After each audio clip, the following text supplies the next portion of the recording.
ways that when you have disagreements, what's kind of your advice to like heal that and work on that? Well, you hear everybody out, but like you said, in a family business, everybody needs to have some avenue that is theirs only, and they make the decisions for it.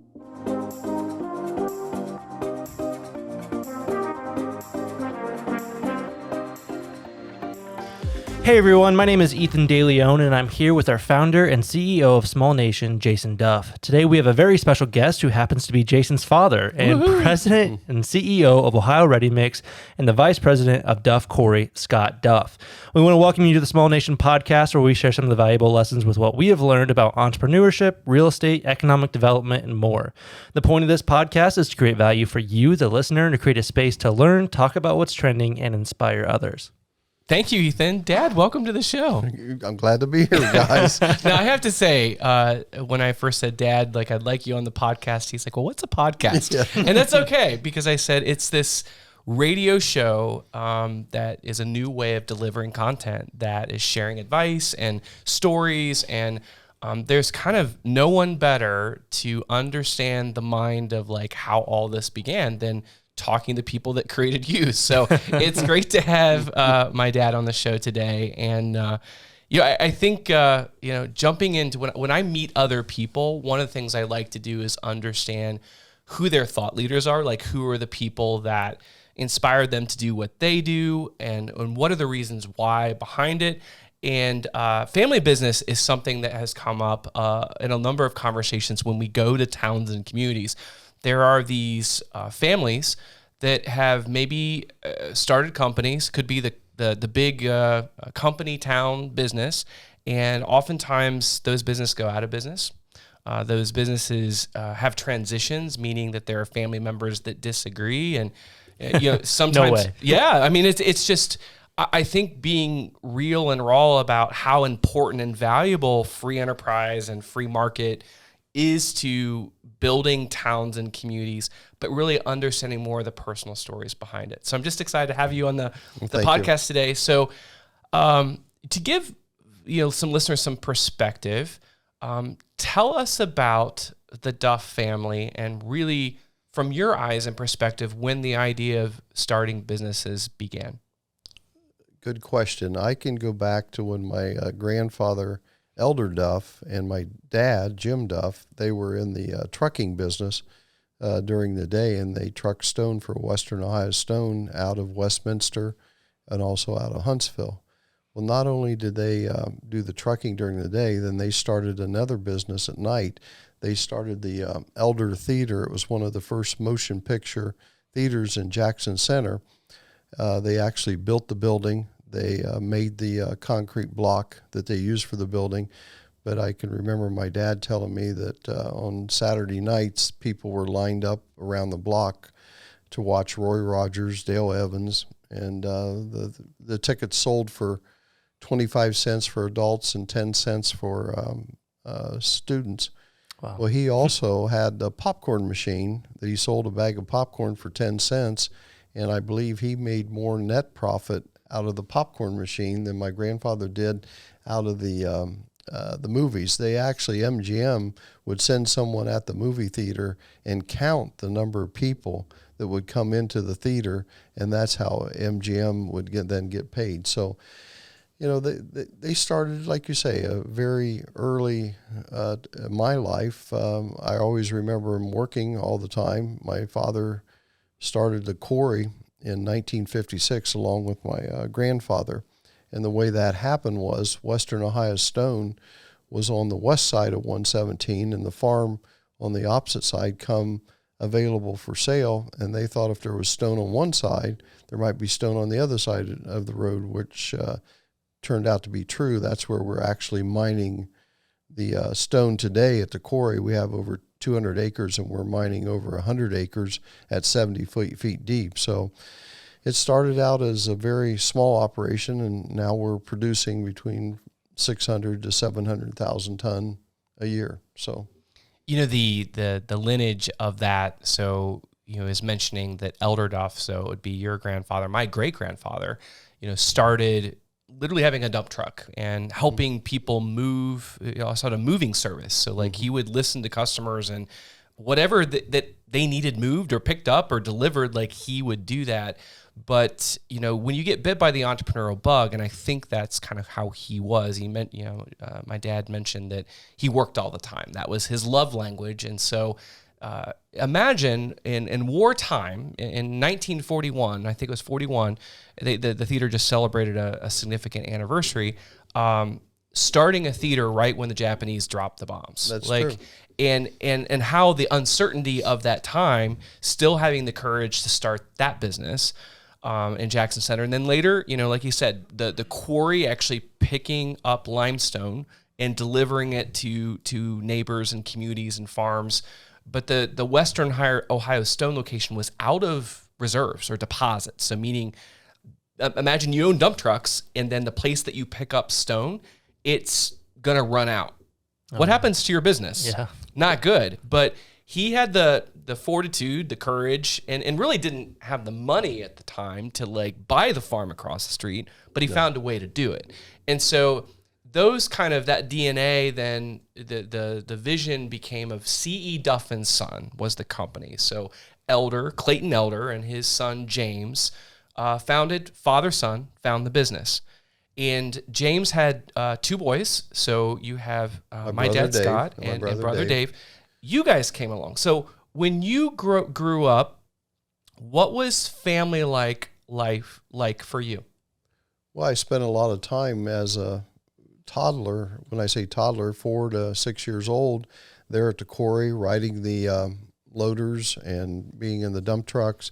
I remember the reason I can place a time factor on it. I was sitting on the desk out there at the quarry, and I fell off backwards and I broke my arm.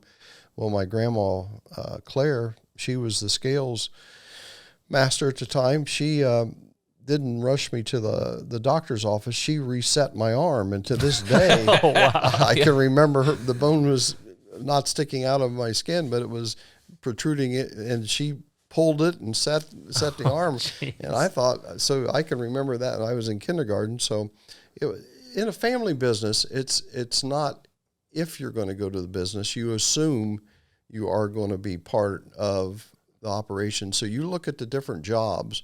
I mean, I can tell you I started there as an 8th grader, driving a haul rig out of the hole up into the crushers. And Bill Page, who just retired recently, he put in over 50 years at the quarry. Bill was 1 year older than I was, and we started together. And so you look at the different jobs we did. We did the haul rigs, then we did the loaders, then we drove the dump trucks, then we drove a ready mix trucks, and then I eventually in 1975 started learning how to batch and load the trucks. So it wasn't what career you was going to look into. It's what position did you want to help the family business, because was it just assumed that you were going to, and I'm a lucky person because I have a son working there. I have a son-in-law that's Jeremy that's made his life mission to run the ready mix. My brother had his own business in the block and brick business, and he's now operating the quarry business, and he has a son, Ross. So we have quite a few family members that have stayed with the business, and I look to the future. My goal is not just to make the company successful and solid, which is a goal,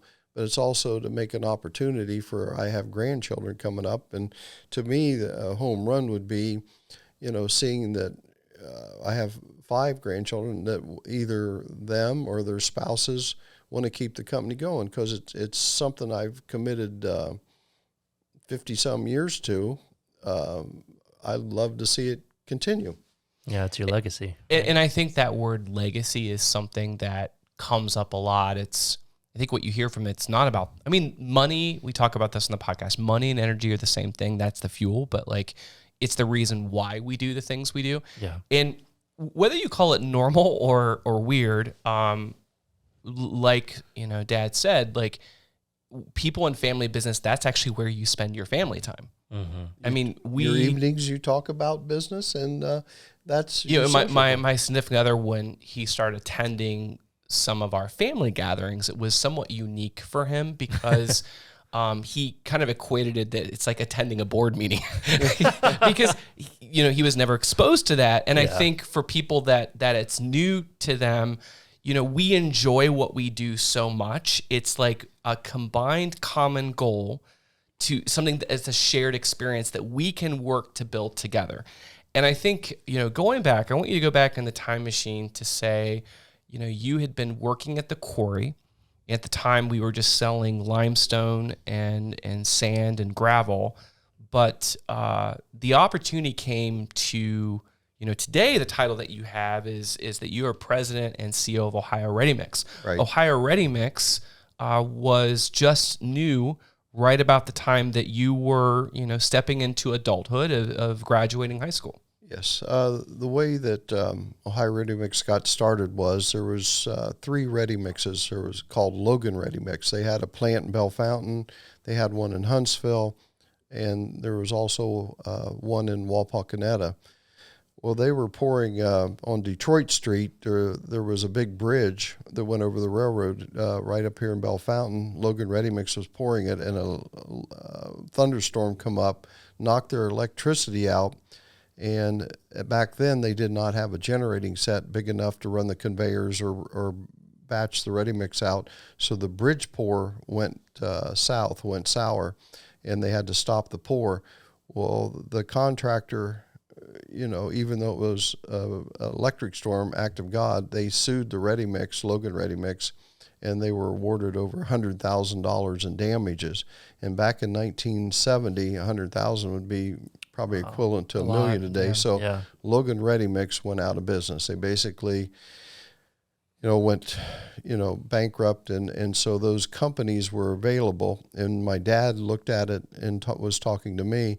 It's an avenue to sell our stone. We need the ready mix to exist. So he said, "What do you think if we start running the ready mix?" And at that point in time, I was like 17, 18 years old, and I said, "Sure, Dad, I'll do what we can." And so I started learning how to batch, and a fellow named Dwight Gratz taught me how to batch the trucks. And you didn't have all the computerization that you do today, but you had the old beam scales, and you had the Toledo scales. And so basically I've seen the ready mix evolve from pretty archaic type operation to today. We can remote batch. We can load trucks from Huntsville to Bell Fountain.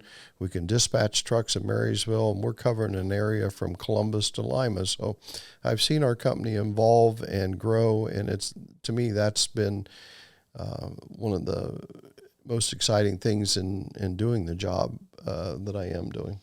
And, the thing that I think is really special about what you do is that in general, you sit kind of in the same building, pretty much the same office that you started when you were 18. That's true. And, this is what's kind of neat for me watching how it's evolved is that it used to just be one dispatcher, which was Dad. Right. And, growing up as a young man, my school bus, I would get off every day at the ready mix plant. And what was neat about working with family is I had a grandfather and a father and our employees that would be nurturing to have me explore ideas of ways that I could work there, ways that I could create businesses. Like one of the things that was really neat is I started selling candy bars because a lot of our truck drivers, they'd be famished working very long hours. And so, when I would have a school project that I could sell candy bars, like my family encouraged me to do that. And when the school project ended, going to Sam's Club and formalizing that of actually buying a vending machine and having, people that would support doing that, there's something powerful. And I think that's, again, mentioning about legacy for the family members that want to be involved in that process.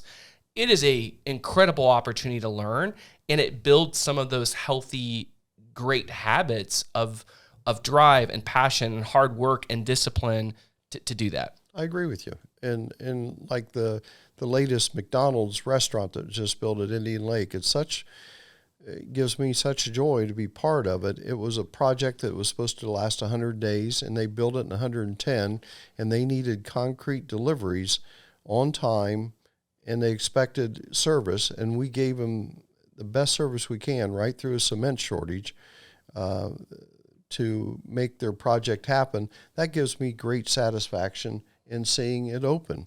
And I think the drivers that work for us, they get satisfaction in being there from the start, from the foundations to the finish of the floors. So all our drivers get to see many different variety of projects.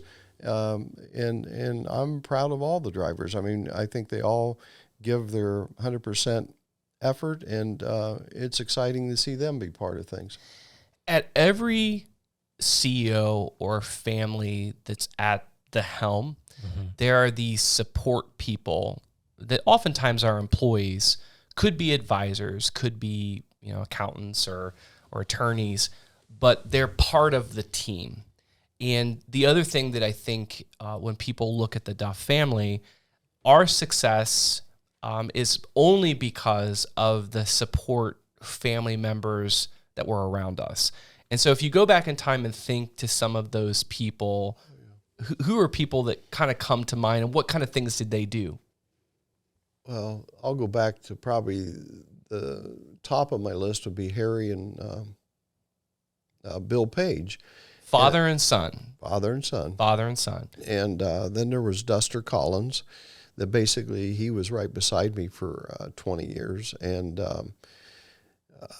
they gave their lives, they gave their career to it. And you can see, you can hear it in his voice. It's the people, so like Harry Page, when we didn't have money, when we didn't have nice things, when our equipment was put together with Band-Aids, he was the engineer, the mechanic, the person that figured it out. He also, when we started hiring and building more of our employees, he ran the crew.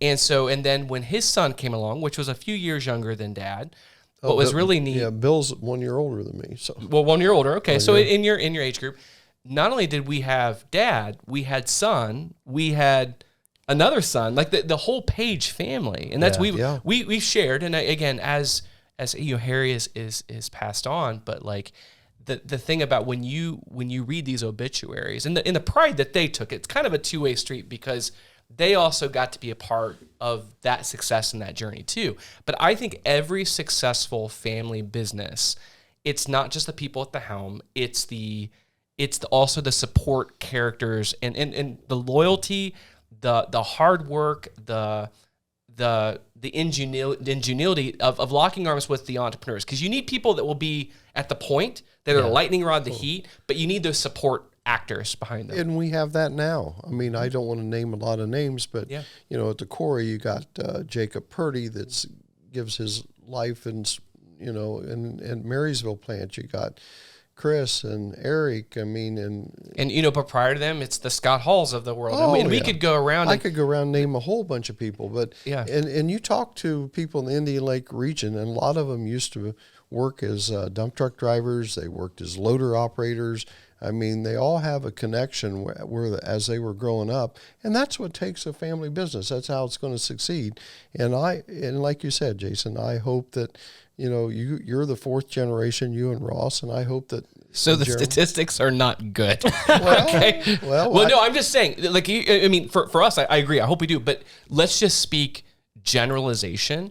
To go for a business that goes from first generation to second generation, the failure rate is something like over 50%. It's usually the third generation. Well, that's what I'm saying. It's like I put 50 years. You've done your work, and I think that's the other thing too.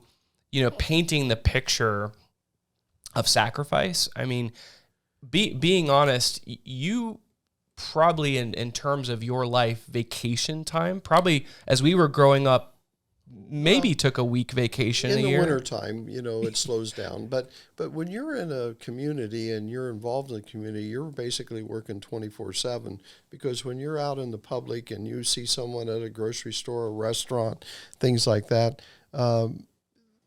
how you treat them, how you greet them, it's all part of business. And it's not like when you're working in a big city and you don't know everybody. You know everybody in the community. So, but the community supported our company. So, Yeah, I mean, we put such a big highlight on entrepreneurs and the leaders, talking about how it takes a support system, but like, and with such a vital thing, such as a concrete, organization, like literally your buildings are not going to go up. That McDonald's is not going to just show up without, that kind of support. So it's like, no wonder, you're connected because you're literally building their communities. I just think that's and then I think in the family too, like you mentioned a lot of people that are working in the business.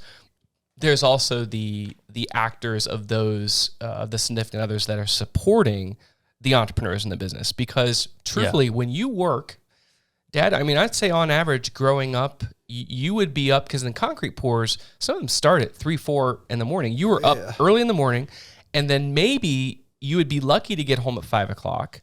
But like you were a t-ball coach, you hit the school events. There is a great sacrifice in that process. Well, I'd do it all over again. I mean, that's what I chose to do, and it's been very, fulfilling to be able to do it. And but most people, I just say, listening, they see the surface. It's like, oh, you live in a big house or you drive a nice car. The sacrifice behind the scenes is like no other, and it's not for everyone. It's not for everyone, because when you say the negative with it, you do sacrifice your health, right? It's stressful at times, like you said. Which, some people, it sacrifice your health. It's not easy on relationships or marriages sometimes, right? Sometimes. Right.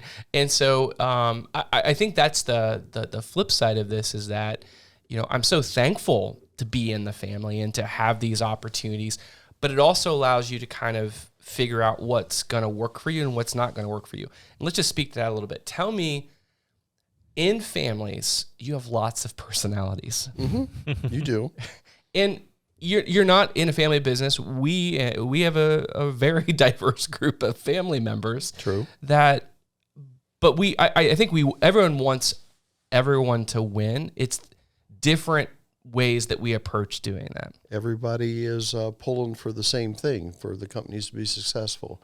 I mean, and the companies can provide very good lifestyles for if you put the time, the effort, and are good to the people that work for you. So in ways that when you have disagreements, what's kind of your advice to like heal that and work on that? Well, you hear everybody out, but like you said, in a family business, everybody needs to have some avenue that is theirs only, and they make the decisions for it. So, my brother and his son, they build houses, and they've been very successful at Longview Cove and other places. And, you have your ventures here with the different storefronts, the lofts, restaurants. And then Jeremy has made a decision to make the ready mix his livelihood. And it's very important to have people that the other employees can look at and say, this is going to be the management of the future. So I think we have a very strong company. We are in the 3rd generation. The 4th generation's there now working too. And I think we have a very good chance of making the 5th edition. The ready mix business has so many technical support seminars. There's the ConAg show that's coming up here in March that is the biggest construction aggregate show in the world, and it will attract over 250,000 delegates to come out there. And they take the complete convention center of Las Vegas, and like Caterpillar, their booth rental alone and the amount of equipment they bring cost them over millions of dollars to display. And so there's all these seminars that go on that tell us about concrete. And I'm so proud of our technical people at the Ready Mix, Neil Wireman and Dalton and Sam March. They're all trying to make our concrete better. We have our own lab to make our concrete better. So I'm very proud of the way that our company's heading. Real quick, what, just if you can like highlight, do it at a high level, tell me a little bit about the process of what it takes to make concrete. Okay, concrete, first off, you have to have stone, which it's a 3/4 inch to 1 inch stone. Then you have sand, they call it concrete sand, and it's a fine sand, like a natural sand. And then you have to have cement. A lot of people say I'm putting in a cement drive. Well, cement is the ground powder that you put into concrete along with water and the proper chemicals to make concrete do what you want. So cement, we have the first concrete street in America here that was produced by Bartholomew, and he made cement. The way you make cement, you take clay, limestone, and gypsum, and you grind it all up, and then you put it through like a wet process. You mix it all together. Then you put it through a kiln, and a kiln is as long as a football field, and you burn this. You put it to real hot heat, and it comes out the final finishing end of the kiln in little ball bearings. And you take that ball bearings and you put it in a crusher and you grind it up to powder fine. And then when you add water to it, it starts the heat of hydration to making the concrete set. And how much gypsum you put in this will make the set time vary. So they're constantly checking this at the cement plants of how to make cement. So the Romans made it many, many years ago by just putting it in a fire pit, but cement's come a long ways. Yeah. There's this last year, I'll just talk briefly about it. There was a shortage of cement, and all the ready mix companies got put on an allotment of only getting maybe 60 to 70% of what they needed for their daily use. So there was a shortage of concrete. Will it happen again this next year? I'm not sure, but we're looking as Ohio Ready Mix, we're looking for an outside of the state of Ohio to be able to bring it in rails. We have a site located where we're going to bring it in by rail, because I don't want to be caught short-handed on cement again and not be able to supply the projects that we committed to. Yeah, and we've talked a lot about on this podcast about housing shortages and some of the developments happening in Central Ohio and how it affects everything out down 33 on this way. Yeah.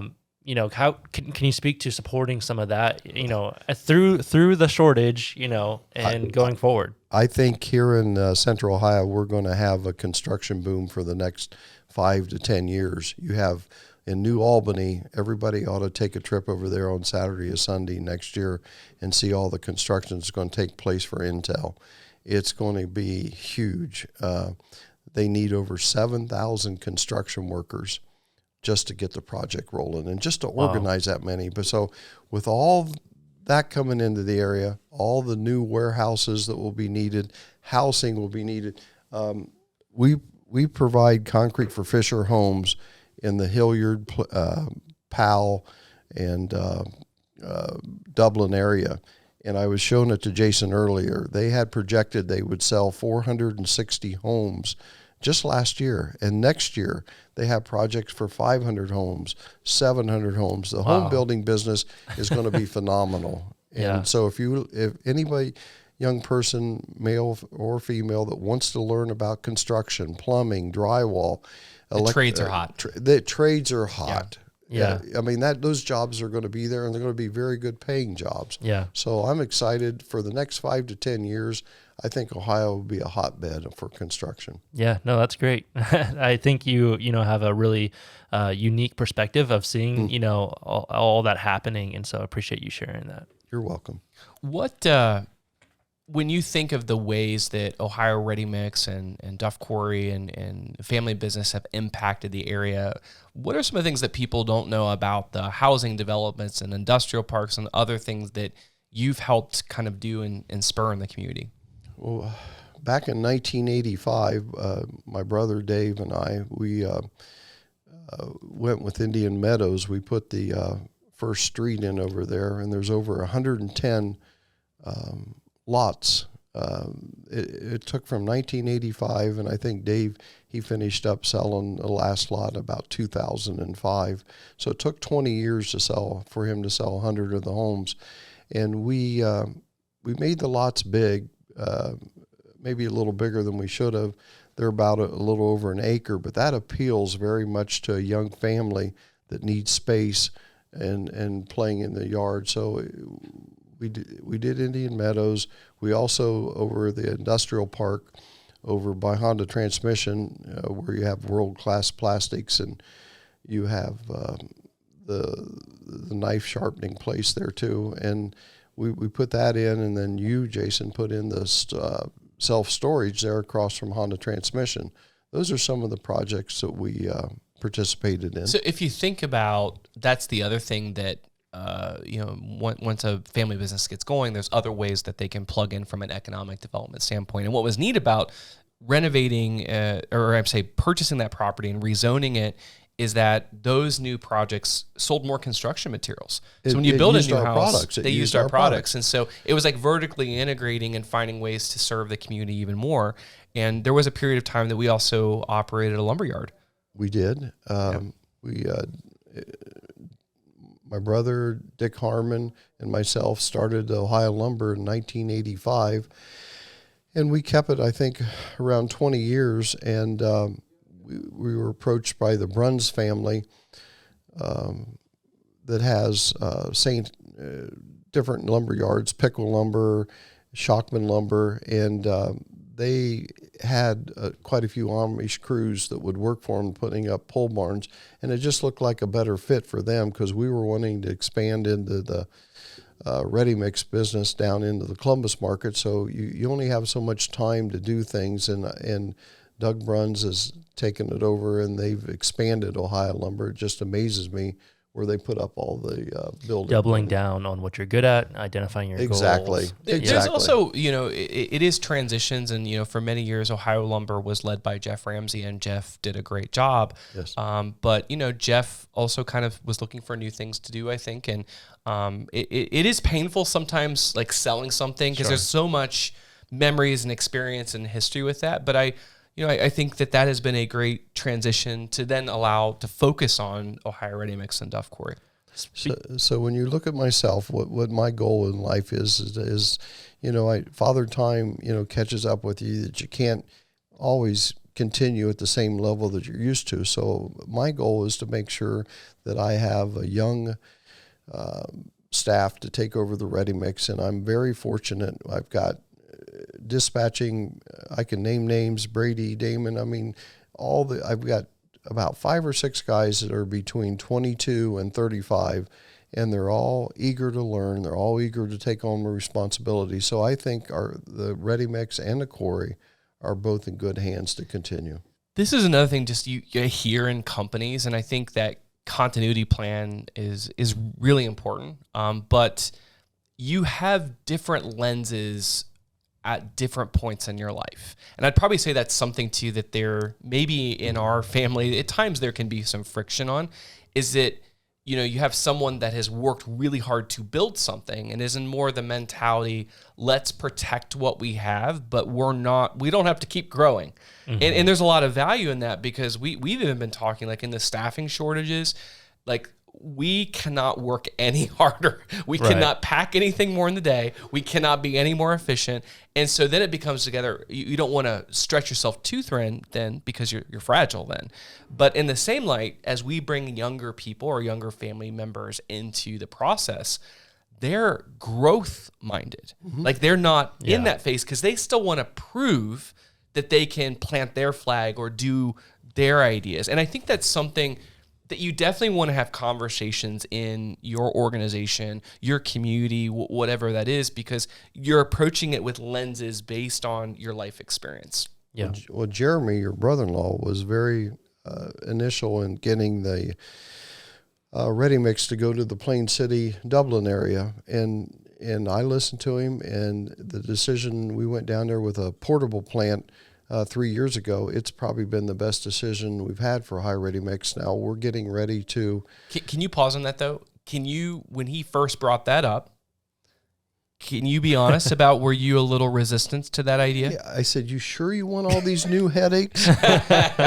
Yeah. And I don't want that's somebody keeps asking me, when are you going to retire? When are you going to do something different? Well, I will still stay at the ready mix. I want to see the Plain City plant, the new one put up and operated. But I always want to know that when I'm not an asset, that I'm more of a detriment or that I hold people back, then at that point in time, then it's for the younger generation to take over fully. But as long as I can still contribute and I feel I'm an asset, then I'll stay working. Trust me, we can't let him go anywhere we need it really, really bad. Otherwise, hey, there you go. You got to step in there and work a little bit harder, Jason. Well, and that's the other thing of how our business changed. And I'd love to hear more of you sharing this story from your lenses and perspective, is that we were a pretty small company until the 80s. And there was a news and announcement that a large manufacturer was coming to Marysville, Ohio. Do you want to share what that was like for you? If you remember, that was 1978, I believe, when Honda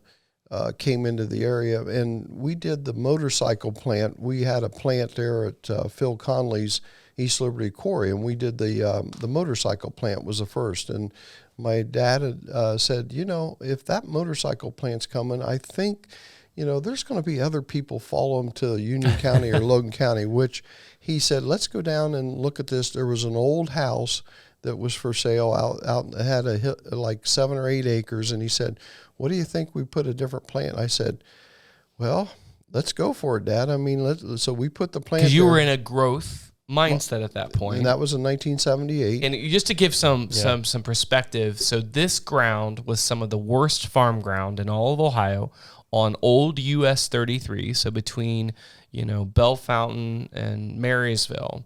Okay, there was nothing there. Mm-hmm. And they just started in the ready mix industry back in Huntsville. Right, and in Bell Fountain. 75. So you got 2 or 3 years later, not a lot of money, but the gumption to say, I think we should plant our flag in the middle of nowhere because there might be, this motorcycle plant might take off. Yeah. Yes, and then we put the plant up, and then it wasn't more than 6 months later that Honda announced that they were going to build the automobile factory right across the street. Wow. Well, everybody said, you must have had inside information. You had insider information. I wish we did. We had none of that. It was luck. Yeah. Okay. And you talk about dedication, and Scott Hall went from the quarry to manage and load the trucks there out of that plant. And he just retired I think time gets by with me, about 2 years ago, 3 years ago. But he batched over 1 million yards of concrete out of that plant since that plant's been, and that's a lot of concrete. That's a lot of concrete. Jeez. So now you have Huntsville, Bell Fountain, Marysville, and Plain City? That's correct. Okay, wow. Jeez. And if I listen to the younger folks, they're still more. looking for more sites. So, so we'll see. It's being respectful of both sides. Understanding that you've been here before, like you have a different perspective than them, and obviously growth is a good thing, but I don't know. You have to, in a family business, I can only imagine. So that's for you, what when you think to some of your favorite memories of what you've enjoyed kind of doing in the family business, what are some of those that pop up? When you say favorite memories, you mean as far as what jobs that we've... Could be jobs, could be, this is, I just remember when this happened and just that was really neat or really special. I guess just thinking back over the time that you've worked at the Quarry and the Ready Mix, any special memories come to mind? Well, I think it's been a pleasure to meet all the different salesmen that have come into the Ready Mix. I mean, I've learned a lot of knowledge from... I remember Larry Stevens that worked for Southwestern Cement, and we never bought anything from him, but he would stop in like once a month and just to check on how we were doing. And that guy told me one thing in life. He said, Scott, if you can go through life and you have 5 good friends that support you and are, true friends, you're a lucky man. And I always remember that. That's good advice, right? And sometimes it's those people, and that's kind of another neat story. We never bought a single thing from him, but he still came in and wanted to find ways to add value. Yeah. And he did. He did. Can I, if those people that maybe are in a sales career oriented now, that's a really important life lesson. It's not gimmicky. No. You got to learn the person. You got to show a genuine interest in knowing them and what they do in life. And Yeah. I think that gets you in the door. Yeah, it's relationships, right? It 'Cause then is you all relationships. care about the person and not just trying to make the next sale. And Yeah. we had Kurt Wisecup on the podcast, and if you're in sales and wanting to hear more about that, I feel like that's a pretty good episode. If you haven't listened to that, That's a great episode. talking about the same thing, relationships, and it doesn't have to be fake. You can be authentic in doing it, and you can see here, the difference in the impact that it makes. And I think when you do a job for a certain company and you perform well and you give them a good quality product at a fair price, that'll also sell you the next job. And I think that's what Ohio Ready Mix and Duff Quarry, we have always given service to the large jobs, to the small contractor, as just as important, and that's what makes you. And I mean, it's how you treat people, generally how you treat people, and you'll get the business. Yeah. So when I was kind of talking, when I was graduating high school, no one in my family actually went off to get a college degree. And there's nothing wrong with that because you can see obviously the success that's come from that. But it was a very kind of a little uncomfortable conversation when I said I'm going to go off to college and I'm going to be a music major. And the thing that I think came full circle is that experience for me gave me confidence, and I met mentors and leaders that I would never have been exposed to. I agree with you, Jason. I think it broadened your horizons, and there was more people than that you gained information and advice from than just in local. So, but for you, one thing that I always remember you speaking about as a point of pride is that you entered into the Dale Carnegie course. That was why I was still a junior in high school. I remember it wasn't my idea, but it was my dad's idea. So that, and back then it was, how to win friends and influence people. That was the book that was given to you. Wow. And I remember going up to Lima. A fellow named Bill Mays was the instructor for that. And I was just a junior in high school, and it was pretty beneficial. It gave you, every week that you went up there, you got up in front of people and you gave a situation or a speech on how you would handle a certain situation. So the 3 C's, and I'll always, this was something that came out of that book, is never criticize, never condemn, and never complain.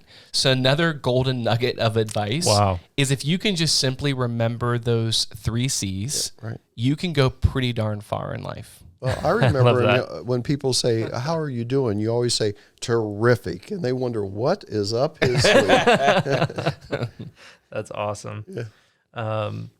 Jason, what do you think the role of family business, to kind of bring it back to family business here, affected you in the work that you're doing today? It's been everything.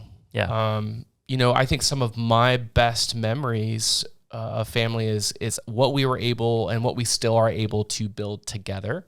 It was the chance to go to the Ready Mix, to see my grandparents every day, to see my parents every day. And I also think emulating, you kind of watch their behavior, their patterns, and you want to aspire to impress them. You want them to be proud of you.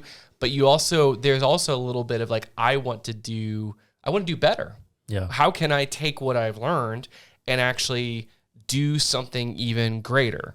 And so I think, and those are the positives. The pain side of it is that, we probably should have taken a lot more trips together. You don't play. Your work is your. It's a life. It's our life. Yeah. And so there's sacrifices in health. There's you run raw and exhausted most all the time. But if you don't know any different, and I think I use this analogy on another podcast. I always would watch sled dogs, I thought oh, that's so inhumane that these dogs that pull, these carts and the dogs wake up every day excited to pull sleds. If you take the sled away from them, that's all they know. That's all they know, and they're not happy. And so it's a little strange when I try to use that analogy and explain to other people, that's all we know. Yeah. But for me, seeing the impact that the family has had on the community, and it's not just the family, it is the entire team, employees, culture. the service that has been done and the wealth that has been created, and not just for the family, that's for everyone. It's completely inspiring. Yeah. And what's neat is what I've learned of watching, you kind of get passed from generation to generation, you get this collective knowledge. Because it's the stories, like I remember the stories of growing up, of hearing things that being a 10-year-old that probably someone that would be in their 20s or 30s would get. Yeah. So like when some people ask me, and I think people have said this to me too, I feel like a 60-year-old in the capacity of my business and life knowledge. But it's because I had to grow up pretty quickly. Yeah. Being young. You were given a lot of responsibility early. So so was I. You got taken to meetings that a 10-year-old would never get taken to. And then, and I think once the trust factor was there, it's like, you go handle this. I trust you to do it. Yeah. And then your success is just kind of built on the shoulders of, those who are before you. It is. And I think too, it's okay. And that's the other thing I want to say. We have other family members and cousins that aren't active in the day-to-day. Like I love my sister, but Ashley does not want to be a part of the family business. She has her own business. She does. And she operates this incredible yoga studio called Breakthrough Soul Care. And is, with her ministry and the work that she's doing in the church. Like, I am so darn proud of her, and I am too, of what she's doing. So she's carving her own way too. Yeah, that's awesome. Thank you for sharing that. And thank you so much just for all the work you've done throughout the years and building our communities quite literally. And then, the impact obviously here on Jason and, everything else. It's just really cool to kind of go back and see how it all played out. So appreciate you. Thanks for being on the podcast and sharing some of those stories. You're welcome. What are some of have you had any resource, whether it was, you talked about the different conferences or anything that was just like impactful for you, or a book or a mentor or something that really helped you in your journey? Well, that's a good question. The cement companies, they put on technical seminars to show you the latest batching techniques, the latest admixtures that they have to make concrete do different things.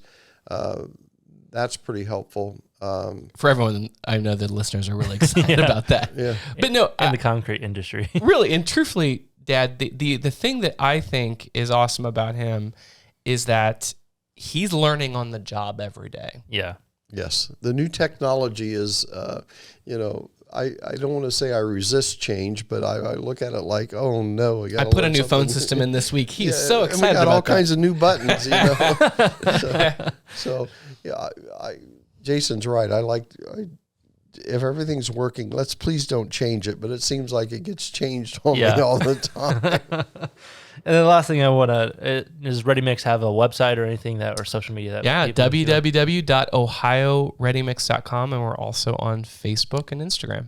And our contractors from this area, like Gary Alexander, he's constantly posting jobs, Marker Construction jobs that we're part of, and that a lot of times we'll take a video of us on an early morning pour.